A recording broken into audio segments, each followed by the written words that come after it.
Imagine if you could go back in time. Among so many possible choices, imagine deciding to take a closer look at the life of someone very special, your grandfather's life. Perhaps he is still with you, perhaps not.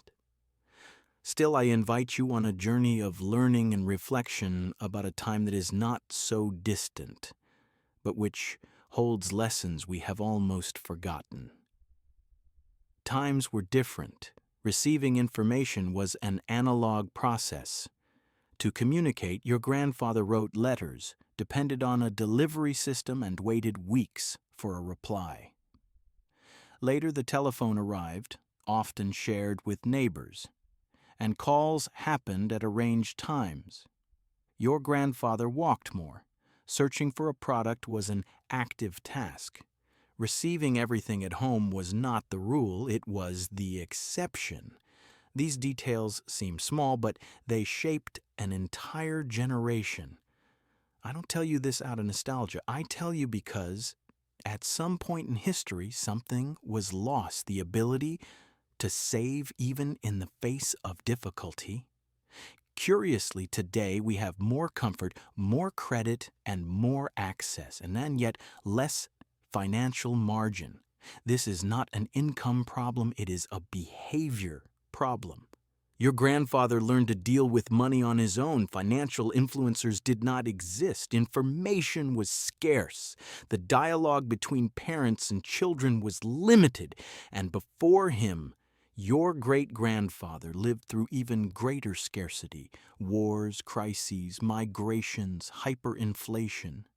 This created a more cautious generation, not out of irrational fear, but out of direct experience.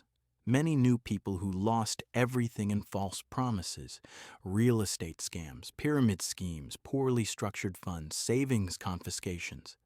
Therefore, self-protection was natural. The money was kept at home. Security came from control, not outsourcing. Credit card and control. Your grandfather did not use a credit card. The card creates emotional distance from the expense. This is studied by behavioral economics. Richard Thaler, Nobel laureate in economics, called this mental accounting. Money on credit is perceived as future money, less painful to spend. Your grandfather only spent what he felt leaving his hand. Real assets. Your grandfather invested in real assets. He participated in the construction of his own house. He monitored the works. He negotiated materials. This involvement reduced costs and increased appreciation.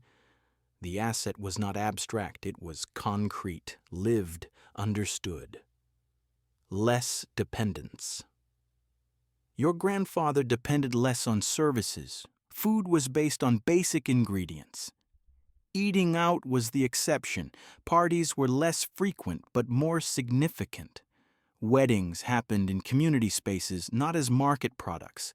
Less outsourcing meant less cost and more awareness.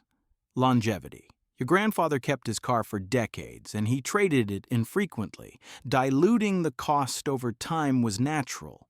Trading frequently means repeatedly paying for depreciation. Furthermore, many maintenance tasks were done at home, in the garage. Presence. Your grandfather took better care of himself and his family. He walked more. He ate better. He lived with fewer artificial stimuli. Today we have easy dopamine, but we lost presence, silence, and shared time. The invitation is simple. Before making a financial decision, try to think as your grandfather would think, not to live in the past, but to regain clarity. Perhaps the future of your finances is not in learning something new, but in relearning something old.